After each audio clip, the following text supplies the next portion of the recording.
Oitavo passo. Durante 7 semanas nós temos estudado sobre o caminho da restauração. Nós demos um passo de cada vez. Restauração é um processo. Passos para superar mágoas, maus hábitos, vícios que têm destruído a nossa vida. Na semana passada nós falamos acerca do 7º passo, passo da manutenção. Um passo que nos ajudou e nos ajuda a continuarmos progredindo na compreensão e na aplicação destes passos de restauração. Praticamos este passo quando reservamos um tempo diário a sós com Deus para um autoexame, leitura da Bíblia, meditação e oração. Pois assim nós vamos poder conhecê-lo melhor e aprendermos a discernir um pouco mais sobre a sua vontade para nossas vidas e recebemos dele poder e capacidade para vencermos nossas falhas de caráter, nossos maus hábitos e etc. Hoje vamos concluir a série com esse último e importante passo. O passo do compartilhar, dividir. É o passo 8 que diz assim: anuncio pelo exemplo e pelas minhas palavras as boas novas de restauração a outras pessoas. Sempre que Deus queira me usar. Ou seja, sempre que Deus me quiser usar, eu quero compartilhar, por exemplo, ou seja, por exemplo de vida, por compartilhar com a vida, mas também com as palavras. Compartilhar as boas novas de restauração. O fato é que Deus quer usar a sua experiência de restauração para ajudar outras pessoas. A sua dor e o seu sofrimento podem se tornar instrumentos de cura para abençoar outras pessoas. O fato é que nós sempre achamos que Deus só usa o testemunho de super-heróis, pessoas talentosas, influentes, que falam bem. Isto não é verdade. Deus usa pessoas comuns. Geralmente nós pensamos assim: Deus só vai usar os nossos pontos fortes ou as nossas experiências bem-sucedidas. Isto não é a regra. As pessoas podem até ficar impressionadas com experiências bem-sucedidas, mas elas são ajudadas de fato quando você é honesto acerca das suas lutas, suas fraquezas, porque assim você exalta o poder de Deus. Está entendendo a lógica? Durante muito tempo nós evangélicos fomos um pouco plásticos com essa ideia. Nós só passávamos para as pessoas aquilo que eram as afirmações do ideal de Deus para as nossas vidas, que muitos de nós não atingimos ainda.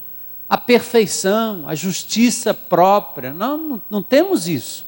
Deus é que nos dá, mas Deus dá também poder para a gente ir superando nossas lutas. Esses dias tive o privilégio de falar lá no nosso prédio, numa festa de Natal, fui convidado, e eu comecei falando exatamente sobre isso. Eu não queria ser visto como pastor, porque aqui eu sou homem, eu vou tropeçar, eu vou errar, talvez eu infrinja algumas leis aqui. Eu preciso ser visto como um homem que está segurando aqui nas vestes de Jesus e dependendo da misericórdia dele. E assim nós temos que olhar uns para os outros, como pessoas que são falíveis, passíveis de erro. Então seja honesto acerca das suas fraquezas e o poder de Deus vai ser exaltado. Eu tenho lutas, mas Deus tem me ajudado a superá-las. Quando você compartilha os seus pontos fortes, as pessoas vão dizer assim: interessante, mas eu nunca vou conseguir ser como essa pessoa aí. Mas quando você compartilha as suas fraquezas, aí sim as pessoas dizem: eu me identifico com o que você está dizendo. Eu também preciso desse Deus maravilhoso capaz de nos transformar. Olha, não é por acaso que, por exemplo, quando você abre a Bíblia de Gênesis a Apocalipse, você percebe que nós não temos super-heróis. São pessoas com fraquezas como nós temos. Não existem super-heróis na Bíblia. A Bíblia não esconde, ela é honesta. Deus nunca escondeu as fraquezas dos homens e das mulheres de Deus. Moisés, Davi, Raabe, a prostituta, Pedro, o grande Pedro, que diz cada coisa maravilhosa, mas diz tanta besteira, nega Jesus, fala coisa com coisa, é repreendido. Jesus tem que puxar a orelha de Pedro toda hora. Lembra de Paulo, lembra de Noé, lembra de Moisés, já mencionei aqui, Josué, tantos outros. A sua vida ganha sentido completamente diferente, ou um sentido completamente diferente, a partir do momento que você compreende do que Deus é capaz de fazer com suas dores e as suas fraquezas. Você deixa de pensar que o seu problema é único e percebe que qualquer que seja o seu grau ou estágio de restauração, é possível ajudar outras pessoas.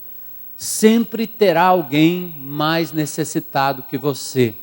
Eu vou usar uma palavra que o cearense gosta muito, né? Às vezes ela pode ser até tida como chula, mas o indivíduo diz assim, ó, você sempre tem alguém mais lascado que você. Você pensa que você está mal? Você não entendeu nada. Sempre terá alguém pior do que você, precisando da sua ajuda. Deixa de pensar então que o seu problema é único. É como visitar doentes no hospital e perceber que as nossas dores não são únicas, tampouco as mais graves.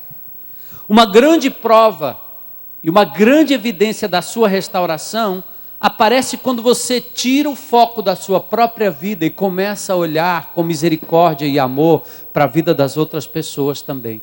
Neste último passo da série, nós vamos responder a duas perguntas. Primeiro, por que Deus tem permitido a minha dor? Por quê? Por que, Senhor? E como posso usar a minha dor para ajudar outras pessoas? Então, em primeiro lugar, por que Deus tem permitido a minha dor? Muitas são as razões, mas eu queria me concentrar hoje em 4 delas. A primeira razão que Deus tem permitido a dor na sua vida, na minha vida, é para que você compreenda que a dor é uma consequência natural das suas escolhas, ou da sua escolha, da minha escolha. Preste atenção. No livro de Gênesis aprendemos que Deus deu a você a capacidade de escolha, lá no primeiro homem. Você pôde escolher ali entre o bem e o mal. A raça humana teve a grande chance de escolher entre o bem e o mal, o certo e errado, entre a morte e a vida. Aliás, Deus deu ao homem até a possibilidade de rejeitá-lo. Tanta foi a autonomia. A escolha é sua, a escolha é nossa. Por que Deus fez isso? Ora, porque Deus não criou um bando de marionetes e nem um bando de robôs. Se Ele criasse o homem só para fazer o bem, seria um robô, uma marionete. Se Ele criasse o homem só para fazer o mal, Deus não seria na sua natureza bom, porque criaria uma coisa errada. Mas Deus criou o homem com a possibilidade de erro para que ele fosse autônomo, como sua criatura maravilhosa, com capacidade de pensar, de raciocinar e a capacidade até de dizer não. Como você gostaria que o seu filho fosse um robozinho que só obedecesse às suas ordens, não é verdade? Se isso acontecesse, você ia dizer, tem coisa errada. Às vezes as crianças teimam com alguma coisa, você tem que punir, tem que disciplinar, mas lá dentro você ri e pensa assim, menino, já dessa idade tem vontade própria. E às vezes lá dentro a gente gosta, porque a criança tem essa capacidade de dizer, não telo, pronto. Não. E aí você, puxa vida, né? Mas há uma alegria no coração, não pela negação, mas pela autonomia, pela capacidade de fazer escolhas. Deus também nos criou desse jeito. Ele poderia ter lhe criado sem vontade própria. Talvez um robozinho programado para fazer tudo que é certo, mas Ele não nos fez assim. Deus queria que as pessoas o amassem voluntariamente. Pense nisso. Aliás, este é um princípio que ajuda a compreender as dores dessa nossa terra, as lutas que nós enfrentamos aqui, as questões da ecologia, da sociedade, da política, do poder. Olha, se você compreender o livro de Gênesis e como Deus criou a raça humana, talvez você não fique perguntando, por que o Senhor permitiu isso? Por que esse massacre? Por que essa chacina? Por que essa morte? Por que isso aconteceu comigo? Então você deve compreender que parte da nossa dor tem a ver com nossas escolhas. A liberdade de escolha é uma bênção, mas também é uma responsabilidade. Pois algumas vezes fazemos escolhas estúpidas, que trazem consequências dolorosas para nós e para os outros. Posso escolher experimentar drogas, mas se eu me vicio, a culpa é só minha. Se eu decido abusar do meu corpo e não me cuidar, posso contrair uma doença e a culpa será toda minha.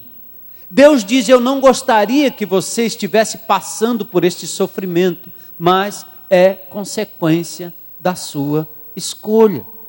Quando um ex-cônjuge, um professor, um amigo, um parente lhe machucou, está lembrado? Deus poderia ter tirado deles a liberdade de escolha naquela hora, mas isso não seria justo. Deus não pode intervir assim no ser humano, não seria justo, pois ele estaria brincando com a essência do arbítrio humano, da capacidade do homem fazer escolhas. Ele teria que tirar a sua liberdade de escolha também. Você está vendo o dilema? Nem o outro e nem você. Teria escolhas para fazer. Você tem que escolher o que você vai fazer com o seu corpo, com a sua vida, com a sua família, com o planeta Terra, com a água, com o lixo. Você está fazendo escolhas todo o tempo, que vai abençoar ou amaldiçoar sua vida e as futuras gerações. O problema é que quando temos liberdade de escolha, recebemos uma bênção, mas também uma responsabilidade. Deus diz: eu não vou passar por cima da sua vontade. Deus não vai passar por cima da sua vontade. Deus não manda ninguém para o inferno.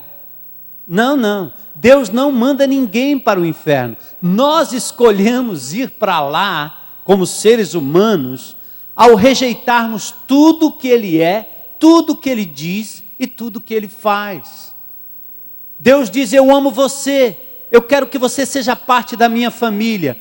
Se você diz: Deus, deixa isso para lá, empina o nariz e sai porta fora, você não pode culpar ninguém. A escolha é sua. Raça humana, políticos, empresários, jovens, crianças, nós estamos dizendo para Deus: eu não quero nada contigo. E a raça humana tem feito isso ao longo dos séculos, principalmente a partir do século XIX com o iluminismo, riscando Deus do mapa.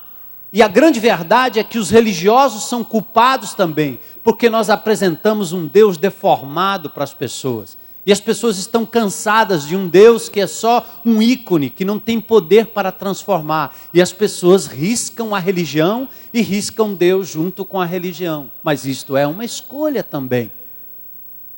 Olha o que a Bíblia diz: tomo hoje os céus e a terra por testemunhas contra vocês, que hoje dei a vocês a oportunidade de escolherem a vida ou a morte, a bênção ou a maldição. Escolham a vida, sim, para que vocês e seus descendentes possam viver. Deuteronômio capítulo 30, verso 19. Por que Deus tem permitido a sua dor? Também para chamar a sua atenção, para chamar a minha atenção. Deus usa a nossa dor para chamar a nossa atenção. A dor é uma luz de advertência, uma campainha, um alarme. Ela diz: está na hora, alguma coisa está errada com você. A dor não é o seu problema. A dor é apenas um sintoma do seu problema. É como febre. Você está com febre, você tem uma infecção. O problema não é a febre. Você baixa a febre, mas não resolve o problema da infecção. Quando a luta, a dor vem para a sua vida, quando a perda, quando o vício, quando aquilo que te escraviza acaba com você, os seus bens, sua saúde, sua família, seu casamento, seu relacionamento, seus filhos, quando as coisas vão mal e você começa a sentir dor emocional profunda, a dor é só um sintoma de regras, de princípios e de valores que foram abandonados, porque você não andou no caminho que Deus determinou para você. A dor apenas diz que alguma coisa está precisando de atenção. Deus vai sussurrar nos seus ouvidos quando as coisas não estiverem bem. Mas Ele grita com dor quando as coisas estiverem realmente mal. Provérbios 20:30 diz: os castigos curam a maldade da gente e melhoram o nosso caráter. O castigo divino, do justo Deus, do Deus que castiga na medida certa. Há pessoas que mesmo tendo tudo, decidem se afastar de Deus, até experimentarem uma profunda dor, capaz de convencê-las a voltar. Olha o que a Bíblia diz em 2 Coríntios, capítulo 7, verso 9. Paulo diz assim: agora alegro-me, não porque ela os contristou, mas porque a dor fez com que vocês se voltassem para Deus. Paulo está dizendo, olha, a dor fez com que você se voltasse para Deus. Não é verdade? Na hora do sufoco você diz, ai meu Deus, ai meu Deus. Até o ateu diz, ai meu Deus, ai meu Deus. Você se lembra da história de Jonas? No Velho Testamento? Jonas estava indo numa direção e Deus disse, eu quero que você vá numa outra direção. Deus teve que providenciar para Jonas um cruzeiro marítimo. No fundo do oceano, ele foi parar no fundo do oceano. E Jonas, no capítulo 2, verso 7, diz assim, quando a minha vida já se apagava, eu me lembrei do Senhor. Só aí, Jonas. Só aí, Maria. Só aí, José. Só aí, João. Deus usa a nossa dor para chamar nossa atenção. A terceira coisa, por que Deus tem permitido a sua dor? Para ensinar-lhe a depender dele. Veja o exemplo de Paulo. Aqui em 2 Coríntios capítulo 1, versos 8 a 10. Paulo diz, fomos realmente esmagados e oprimidos, e tivemos medo de não conseguir sobreviver. Sentimos que estávamos condenados à morte, e percebemos que éramos fracos demais para socorrer-nos a nós mesmos. Isto, porém, foi bom. Que loucura, né, Paulo? Porque assim nós colocamos tudo aonde? Nas mãos de Deus, não nas mãos do homem. O único que poderia salvar-nos. E Ele nos ajudou mesmo. Amém, né? Você não sabe que Deus é tudo o que você precisa, até que compreenda que Ele é tudo o que você tem de verdade. Você precisa ouvir de novo isso. Ouça de novo. Ou leia. Anote, guarde, grave. Você não sabe que Deus é tudo o que você precisa, até que compreenda que Ele é tudo o que você tem. É Ele que dá sentido a tudo que nós fazemos. Viver para o patrão, para o empregado, para o filho, para o pai, para o amante, para o amado, para o governo, não vale a pena. Quanta gente se entrega às pessoas, entrega a sua vida, seu destino, perde a razão de viver, porque se entregou demais para as coisas e pessoas, sem se lembrar de Deus. Só vale a pena por Ele, para Ele, porque é só por Ele, por meio dEle, que as coisas ganham sentido. Se você nunca tivesse um problema, você nunca saberia que Deus poderia resolvê-lo. Deus permite a dor para ensinar a você a dependência dEle. O Salmo 119, 71 diz, o castigo que tu me deste foi muito bom para mim. Só assim aprendi a pôr em prática os teus mandamentos. Na verdade, algumas coisas só são aprendidas quando sentimos dor. Algumas vezes ela é a única maneira de aprendermos determinadas coisas. Nesta série de mensagens já ouvimos o testemunho de diversas pessoas compartilhando as lições que elas aprenderam através da dor. A dor é o maior professor da vida. Por que Deus permite a sua dor? A quarta razão é para nos dar um ministério, uma tarefa. Deus permite a dor em minha vida para me dar um ministério. Ela me faz humilde, empático, sensível às necessidades dos outros. A dor nos prepara para servir a Deus e servir o próximo. Veja o que diz esse versículo, 2 Coríntios 1:4. E porque Ele, Deus, faz isso. Por que Ele, Deus, faz isso? Para quê? Quando os outros estiverem aflitos e necessitados da nossa compaixão e do nosso estímulo, possamos transmitir-lhe a mesma ajuda e mesmo consolo que Deus nos deu. O Deus de toda consolação, Ele nos consola na nossa fraqueza, na nossa doença, para que a gente também possa consolar outros, ou sermos instrumentos de consolo na vida de outros. Quem melhor pode ajudar um alcoólatra do que alguém que já lutou com o alcoolismo?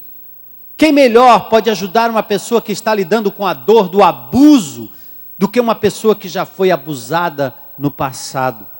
Quem melhor para ajudar alguém que perdeu o emprego e foi à falência do que alguém que também foi à falência ou perdeu o emprego? Quem melhor pode ajudar os pais de um filho adolescente rebelde do que pais que já tiveram um filho que passou pelas mesmas experiências? Quem melhor pode ajudar um viciado em trabalho a aliviar a sua agenda do que alguém que também viveu isto? Deus quer usar a sua dor para ajudar outras pessoas. Mas você tem que estar aberto para isso. Você tem que ser honesto. Honesto com a sua dor. Enquanto você guarda a sua dor para você mesmo, para si mesmo, você está desperdiçando uma oportunidade de abençoar a vida de outros. Nós aprendemos através das dores dos outros. Há uma linda história na Bíblia, em Gênesis, sobre um homem chamado José. Ele era uma pessoa boa, mas mesmo assim foi muito maltratado. Ele não merecia essa dor que ele passou em sua vida. Um dia todos os seus 11 irmãos decidiram se revoltar contra ele e vendê-lo como escravo. Depois voltaram para casa e disseram ao pai que ele tinha sido comido por um animal, talvez por um leão. Pense numa família disfuncional ou família complicada. José foi vendido como escravo e levado para Israel, aliás, de Israel para o Egito. Mais tarde, ele está realizando o seu trabalho, mantendo uma vida pura, quando a mulher do seu patrão tenta seduzi-lo. E ele diz: não, isso não é certo, eu não posso fazer isso. Então ela grita e o acusa de assédio sexual. Ele é falsamente acusado de estupro e lançado na prisão. Que terrível. A vida inteira desse indivíduo é como se ele estivesse indo ladeira abaixo. Mas Deus sabia exatamente o que estava acontecendo com José. Deus usou tudo isso para colocar José numa posição de autoridade sobre todo o Egito. Deus usou José não apenas para salvar uma, mas 2 nações da destruição e da fome. Mais tarde, seus irmãos o procuraram para comprar alimento sem saber que ele era o seu irmão. Quando descobriram quem ele era, José disse o seguinte, presta atenção, depois de tudo que ele passou.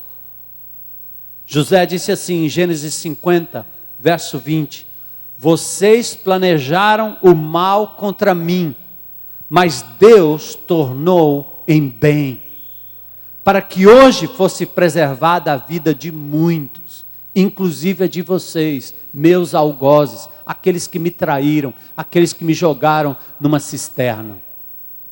Amados, ouçam, Deus é maior do que aquelas pessoas que lhe ferem ou lhe feriram no passado. Deus é maior. Deus está no controle de todas as coisas. Embora Ele não esteja intervindo na sua vida, porque você não é um robô, no sentido de violar a sua vontade, mas Ele é um Deus de justiça.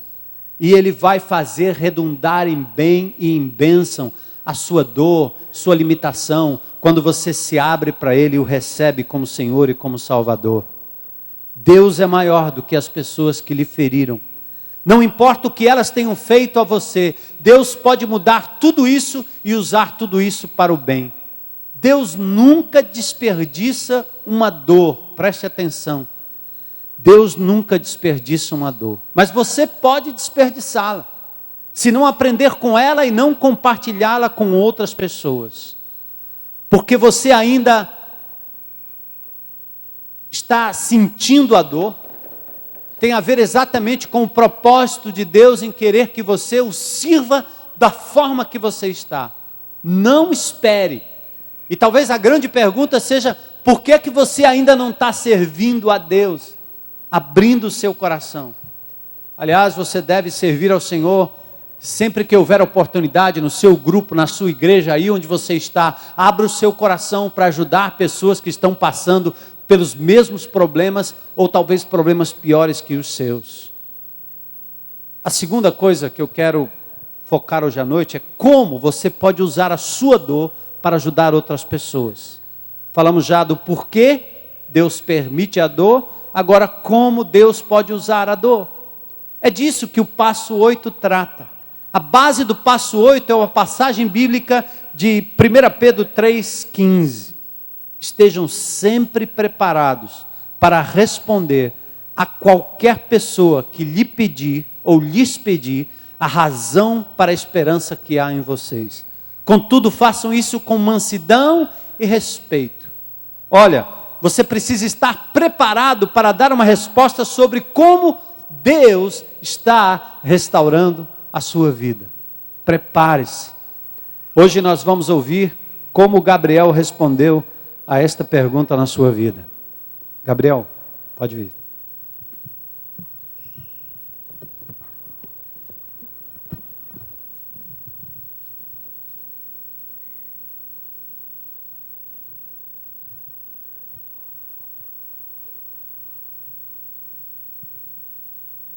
Oi, eu sou o Gabriel. Eu sou um discípulo de Jesus Cristo em processo de restauração que luta contra a soberba e a impureza sexual. Eu nasci em 1981, o primeiro filho de pais muito novos. A minha mãe só tinha 16 anos quando eu nasci, e o meu pai apenas 18. Eles até tentaram, mas o casamento só durou 2 anos. O meu irmão nasceu quando eu tinha 4 anos, resultado de uma das tentativas de reconciliação entre os meus pais. Infelizmente, além do meu irmão, essas tentativas de reconciliação só trouxeram mais brigas. Eu fui criado em uma casa de 2 mães, pois a minha avó, mãe da minha mãe, me criava como filho. O segundo casamento da minha mãe só trouxe revolta e mal-estar para a minha família. 5 anos depois, veio o segundo divórcio. O terceiro casamento não foi tão ruim assim, mas também terminou em divórcio. Liberdade era uma palavra bastante usada na minha casa e vivida com todas as suas implicações. A primeira namorada, a primeira cerveja, a primeira embriaguez, as muitas festas, as garotas chegaram bem rápido. Quando eu buscava diversão, muitas vezes a carona saía da minha própria casa. A minha mãe me acompanhava em muitas das festas que eu escolhia ir, e ela sempre dizia: olha, não me chama de mãe porque tu queima o meu filme. Nesse contexto, eu e a minha mãe nunca fomos mãe e filho, mas sim bons amigos que se esforçavam em alcançar um relacionamento saudável. Eu passei muitos anos sem ver o meu pai, pois ele, se tinha dinheiro para pagar tudo, vinha me ver, mas se ele não tinha, preferia não aparecer para não passar vergonha. Olhando para trás, eu reconheço que eu cresci em meio a casais de homossexuais e heterossexuais divorciados, mas para mim isso era muito natural. O modelo tradicional de família era inexistente. Tios, tias, avós, ninguém sabia me mostrar como deveria ser uma família. Aos 12 anos eu fui expulso da minha escola e acabei virando um aluno do Querigma, onde pela primeira vez eu tive contato com limites e referenciais, onde eu tive o meu primeiro contato com o Evangelho. Me tornar crente, porém, não era uma opção. A minha mãe nunca aceitaria, o que, é claro, me manteve fora do Evangelho ainda mais tempo. Mudei de escola novamente e perdi o único contato que tinha com Deus. Na minha nova escola, eu conheci uma garota. Ela nunca tinha namorado. Ela e toda a família eram testemunhas de Jeová. Nós ficamos uma vez e começamos a namorar escondidos. Obviamente, eu não fui aceito na família dela e eles tentaram proibir o namoro. Mas já era tarde demais. Eu já não era mais virgem há algum tempo e agora ela também não era mais. Como ela não era bem tratada na sua própria casa, passou a passar mais tempo na minha casa. No começo eram dias, depois semanas, até que praticamente nós moramos no meu quarto, com a autorização da minha mãe, que sempre dizia para ela: fique quanto tempo quiser. eu acabei me tornando um adolescente sem referenciais de vida. Para não ser devorado pelo mundo, eu desenvolvi um tremendo complexo de superioridade, como uma maneira de esconder os meus medos, as minhas angústias e a minha insegurança. Meus amigos logo me introduziram ao primeiro cigarro de maconha, e a maconha passou logo a fazer parte do meu dia a dia. O ano de 1998 teria sido excelente, não fosse uma tremenda depressão que se instalou devido a tanto tempo de uso diário de maconha. Eu me sentia depressivo quase sempre, às vezes até mesmo sob o efeito da droga. Pensei em usar cocaína porque era estimulante, mas eu sabia que, diferente da maconha, a cocaína ia me aprisionar num vício químico muito forte. Mesmo em meio a tantas loucuras, eu sabia que Deus existia. Eu sabia que havia algo espiritual acima de mim e que o mundo espiritual certamente existia. Mas eu não o conhecia e eu não sabia quem Deus era. Não me relacionava com Deus. Em meio à depressão, eu decidi arriscar e orar, meio que indiferente à resposta. Eu disse: Deus, se tu realmente está aí, essa é a tua chance, me tira dessa, porque eu estou precisando sair. Eu fui convidado à IBC por uma amiga e passei a frequentar a igreja regularmente. 3 meses depois eu me batizei, porque eu tinha certeza que Jesus era tudo o que faltava na minha vida. Eu me aprofundei no mundo do Evangelho, fui liberado por caras que andavam com Deus de forma muito séria e que me ensinaram tudo o que eles sabiam sobre ser cristão. Tudo era diferente. Eu quebrei os meus CDs seculares, abandonei as más companhias, comecei a servir na igreja em 2, 3 ministérios, comecei o primeiro namoro puro da minha vida. Mas logo eu descobri que a essência da fé não estava nessas coisas. Depois de entregar minha vida a Cristo, eu passei a seguir um modelo de cristianismo e não o próprio Cristo. Eu me esforcei ao máximo, lutei contra a minha própria essência em busca de uma perfeição inalcançável. Eu quebrei a cara, tantas vezes eu tentei me tornar puritano. E eu concluí que a única forma era me fingir de bom crente, de justo, como aparentemente todos ao meu redor faziam. Quando eu descobri que os meus líderes passavam pelas mesmas dificuldades que eu concluí que as igrejas eram feitas de pessoas burocráticas, institucionalizadas, hipócritas e pecadoras como eu. Quando eu caí em mim, eu percebi que eu tinha jogado fora as amizades de uma vida inteira. Eu percebi que os meus amigos não crentes me odiavam por eu ter sofrido uma lavagem cerebral, que me levara a abandoná-los, a rejeitá-los simplesmente por quem eles eram. Eu percebi que eu havia me tornado o inimigo número 1 da minha mãe e do meu irmão, portanto julgá-los. Descobri que havia me tornado um rato escondido dentro de uma igreja, temendo um mundo do qual eu não conseguia me esconder, do qual eu não conseguia fugir. Eu tinha me tornado um hipócrita que pregava uma religião que não conseguia praticar. Eu descobri que eu havia me tornado alguém que eu nunca tinha sido, que eu havia deixado a boa música, os bons livros, a ciência, a diversão, a minha família, e em troca eu me apegara como se fosse a minha única esperança, a minha religião. Eu descobri que a minha religião não me bastava, que esse cristianismo plástico me enojava. Eu percebi que para mim só tinha 2 caminhos: ou eu abandonava a religião e saía da igreja, ou eu abandonava a religião e tentava descobrir vida em Cristo, até mesmo dentro da igreja. Eu encontrei um parceiro de prestação de contas, um líder, que reconhecia suas limitações, que era autêntico, que admitia suas falhas e pecados e que estava disposto a andar um dia de cada vez no caminho da restauração. Reatei os meus relacionamentos quebrados, especialmente com os meus pais. Escolhi o caminho mais difícil, mas hoje eu diria que eu escolhi o único caminho, porque eu sei que eu jamais conseguiria ou conseguirei subsistir a um dia sem a maravilhosa graça de Deus. Decidi viver o verdadeiro cristianismo, aquele que me remete a Paulo e à igreja de Atos, viver como discípulo do único mestre que vale a pena seguir. A caminhada de restauração me trouxe para perto de Jesus. Jesus me deu propósito, esperança de que um dia Ele restauraria todas as coisas, inclusive a mim. Apesar da minha... Jesus tem me ensinado a ouvir mais e a falar menos, a parar de olhar para o meu próprio umbigo e a começar a servir os outros em amor. O serviço tem me ensinado humildade e simplicidade. A caminhada íntima com Jesus tem me ajudado a receber seu amor e transbordá-lo de mim para os outros. Apesar da minha formação como biólogo, Deus tem transformado o meu coração a tal ponto que tenho o prazer de investir a minha vida na vida de outros jovens, que, como eu, estão tentando aprender a viver um cristianismo autêntico em um mundo sem referenciais. Eu nunca procurei pelas experiências que eu tive no meu passado, mas hoje eu percebo que elas são o alicerce daquilo que Deus me deu para exercer um ministério relevante no Atos, o ministério de jovens da nossa igreja. Além disso, Deus tem me dado o privilégio de recentemente assumir a liderança de um grupo de jovens, um grupo de apoio para jovens que lutam com dependência de amor e sexo, no Celebrando a Restauração. Mesmo ainda lutando contra as minhas falhas, sei que eu nunca mais vou ter que caminhar sozinho. E se você que está aí sentado se identifica com o que eu vivi, eu preciso te dizer uma coisa: não tenha medo de expor, não tenha medo de se expor. Reconhecer a tua vulnerabilidade é o primeiro passo para receber a graça de Deus. Graça essa que não pode ficar só com você. Quem sabe Deus não quer usar a sua dor, a sua mágoa, o seu vício, a sua compulsão para trazer esperança para alguém que procura uma saída. Como eu aprendi com o exemplo do apóstolo Paulo. Por isso, por amor de Cristo, eu regozijo-me nas fraquezas, nos insultos, nas necessidades, nas perseguições e nas angústias, pois quando eu sou fraco, é que eu sou forte.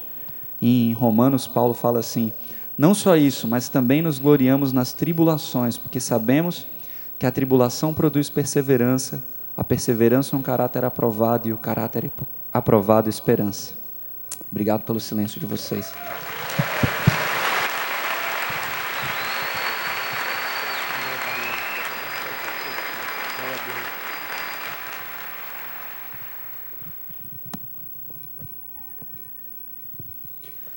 Assim como Gabriel, você também precisa estar preparado para compartilhar a sua história. Quero dar algumas sugestões de como você pode fazer isso. Primeiro, faça uma listinha, das suas experiências de vida. Anota lá numa caderneta, coisas positivas, coisas negativas. Pergunte a si mesmo: o que é que eu aprendi com essa experiência? Como é que Deus me ajudou a atravessar esses momentos da minha vida? Escreva sua história numa folha de papel, porque pensamentos soltos acabam se perdendo. Depois pergunte a si mesmo: quem poderia ouvir a minha história? Quem seria abençoado ao ouvir a minha história, que aponta para o milagre de Deus em cada pequeno detalhe? Quem poderia vir? Com certeza, pessoas que estão passando por uma situação parecida com a sua. Diga para Deus que você está disponível, pronto. Estou pronto, sempre pronto para ser usado por Deus. Se você fizer isso, prepare-se, o Senhor Deus vai usá-lo. Em toda parte existem pessoas que precisam ouvir a sua história, precisam ouvir sobre como Deus tem trabalhado em sua vida. Algumas vezes Deus deseja que você tome a iniciativa. Olha o que diz Gálatas 6, 1 e 2. Se um cristão for vencido por algum pecado, vocês que são de Deus devem ajudá-lo, com mansidão e humildade, a voltar ao caminho certo, lembrando-se que da próxima vez poderá ser um de vocês a cair no erro. Isso está escrito em Gálatas. A tradução mais antiga diz: quem está em pé, cuidado para não cair, né? Você pensa que está forte? É aí que você se engana. Partilhem as dificuldades e problemas uns dos outros e uns com os outros, obedecendo dessa forma a uma ordem do nosso Senhor. Isso não é uma invenção do Celebrando, não. São mais de 40 mandamentos recíprocos na Bíblia, que fala desse compartilhar uns aos outros. Observe que esse texto é uma ordem, é um mandamento. Deus não está dizendo: é uma boa ideia você compartilhar seus problemas, que é interessante. Não é isso que ele está dizendo. Ele diz: façam isso. Você tem uma história para contar e Deus não quer que você desperdice aquela dor. Então, como é que você compartilha? 3 sugestões. Primeiro, seja humilde. Todos estamos no mesmo barco. Nada de coisa plástica. Seja humilde. Quando você compartilha a sua história, precisa ser como um mendigo dizendo a outro mendigo onde encontrar comida. Você não é o santarrão. Você é aquele que também é um carente, um necessitado de Deus. E você vai compartilhar a qualquer pessoa. Pode ser um bandido, um amigo, um crente, um desviado, um alcoólatra, um drogado. Veja quantos exemplos nós temos aqui de pessoas que foram resgatadas das drogas, da loucura. Você não está dizendo, eu sou o melhor, eu tenho a resposta, eu já resolvi tudo. Lembre-se, você, assim como eu, estamos no processo. Você está no caminho da restauração. Você diz, veja o que aconteceu comigo, compartilhe. Então, seja humilde. A segunda coisa, seja honesto. Seja honesto acerca das suas feridas e falhas. Temos visto isso nos testemunhos que temos escutado durante as pregações. Essas pessoas foram corajosas, transparentes, vulneráveis e reais. Sou muito grato a Deus por fazer parte de uma família onde as pessoas reais podem compartilhar problemas reais e soluções reais, sem se sentirem diminuídas, culpadas ou constrangidas acerca das suas histórias. Você e nós, como igreja, podemos até ser, ou poderemos ser atacados por pessoas que não gostariam de ver tanto pecado sendo confessado. É porque elas não suportam tanto perdão sendo dado através do sangue de Jesus. Preferem a autojustiça, a igreja plástica que afasta as pessoas. Nós temos aqui não um hotel, mas um hospital espiritual e emocional, onde o grande curador é Jesus e não os homens. Nós somos os doentes, carentes e dependentes. Glória a Deus. A outra coisa extraordinária que acontece quando você compartilha a sua história é que isso não apenas dá esperança às pessoas, mas também ajuda a curar você e eu. Nós somos curados quando compartilhamos. É incrível. Todas as vezes que você compartilha a sua história com alguém, você fica um pouquinho mais forte. O Senhor intervém. Você recebe um pouco mais de cura. Você cresce um pouco mais. Testemunhar ajuda a manter o crescimento. A terceira coisa é, não faça uma preleção. Apenas compartilhe a sua história. Lembra do cego de nascença? Quem era? Quem foi? Como é que foi? Ele não abriu a Bíblia para fazer um Velho Testamento, para fazer uma preleção sobre os livros do Pentateuco, os históricos. Não. Ele disse, eu era cego, agora eu vejo. Você não sabe muito sobre a Bíblia? Mas você sabe muito sobre o poder de Deus que tem lhe ajudado a ultrapassar algumas barreiras e a vencer alguns vícios. Eu era cego e agora vejo. Pronto, glória seja dada a Ele, por causa dEle, por Ele. Você não convence ninguém a entrar no céu. Você não força ninguém a entrar no céu. Você apenas compartilha. Diga, foi isso que aconteceu comigo, no poder do amor de Jesus. Agora eu quero desafiar você a 4 decisões, enquanto o pessoal do louvor, Daniel, pode ir tomando lugar aí. Se você ainda não entregou a sua vida a Jesus, faça isso agora mesmo. O caminho da restauração começa com o reconhecimento de que Jesus Cristo é o único. Não a igreja batista, não a igreja evangélica, não a igreja protestante, não a igreja católica. Quando às vezes a gente fala sobre esses princípios de restauração, a pessoa logo diz, não, eu não quero sair da minha religião. Ninguém quer que você saia da sua religião, nós queremos que você reconheça que Jesus Cristo é o único Senhor, Salvador, curador, perdoador, Deus poderoso capaz de lhe restaurar. O que é que lhe impede de entregar a vida a Cristo? O que é que você tem esperado? Ouvir as pregações sobre os passos e não abrir mão de continuar com o controle da sua vida seria uma tragédia. A hora é essa. Diga, Senhor Jesus, eu te recebo como meu dono, meu Salvador. Quero ouvir tua voz. Quero andar nos teus passos. Quero abrir meu coração, receber perdão, limpar a minha vida no passado. Saber que o Senhor tem o melhor para mim, que o Senhor tem diretrizes, tem princípios, valores para a minha vida. Quero construir família, quero viver na sociedade, viver o contato com a natureza, com o planeta, com as pessoas, mas de acordo com a tua vontade. Expressa aqui na tua palavra. O que tem lhe impedido de tomar uma decisão por Jesus? Eu queria lhe desafiar também a escrever a sua história. Separe algum tempo para pensar na sua história, sobre o que Deus tem feito na sua vida.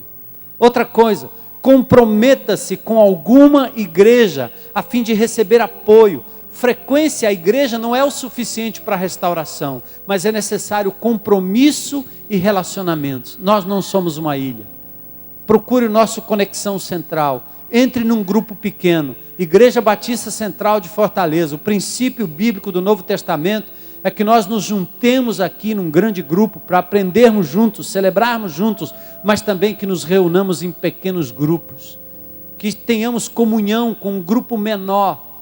E aqui nós temos um tremendo trabalho, são mais de 200 ou 250 grupos pequenos. Você pode começar um na sua casa, pode começar um no seu condomínio, para a gente sentar, colocar a palavra de Deus no centro e começarmos a abrir nossas vidas para vermos a cura de Jesus passar por nós. Comprometa-se com uma igreja local que prega a palavra de Deus. Peça a Deus, em quarto lugar, para lhe mostrar alguém com quem você possa compartilhar a sua história. Muitos precisam ouvir a sua história. Aproveite essa época de Natal e Ano Novo com as confraternizações, as reuniões de família, os encontros com os amigos, os seus vizinhos, para compartilhar como Jesus mudou a sua história. Você pode alcançar pessoas que eu jamais poderia alcançar como pastor. Quando eu faço o apelo e pessoas se convertem, não foi por causa da minha palavra. Você as trouxe aqui no poder de Jesus. Talvez um irmão, um amigo, um vizinho, uma senhora, um jovem, uma criança, foi quem primeiro tocou na vida dessa pessoa. A conversão de alguém são elos de uma corrente, cada um tem uma participação. O pastor às vezes aqui só faz aquele último ponto, aquele último elo, quando na verdade muitos contribuíram para a conversão. Então compartilhe a sua história com as pessoas. Quando você se tornou um crente em Cristo, por que razão Deus não colocou você num voo supersônico para o céu? Lá é um lugar perfeito, não é não?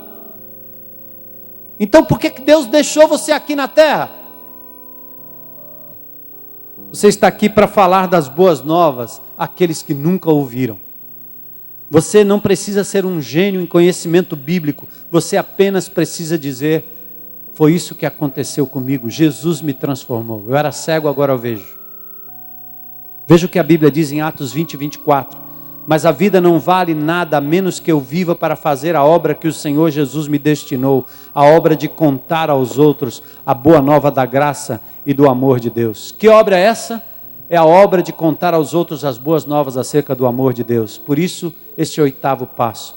Quando você chegar no céu, na presença de Deus, Deus dirá: que bom, você está aqui. Você trouxe alguém com você? Sim, Senhor. Eu abri minha boca, compartilhei. Fulano, Beltrano, Ciclano fizeram parte dessa minha história. Você faz um amigo para a eternidade quando você compartilha Jesus. Não há realização maior na vida do que ter a sua eternidade assegurada, e não há alegria maior do que ajudar alguém a descobrir as boas novas do Evangelho. Eu desafio você a dar o 8º passo comigo. Anuncio pelo meu exemplo e pelas minhas palavras estas boas novas de restauração a outros, da maneira que Deus queira me usar. Amém? Gente, que maravilha, né?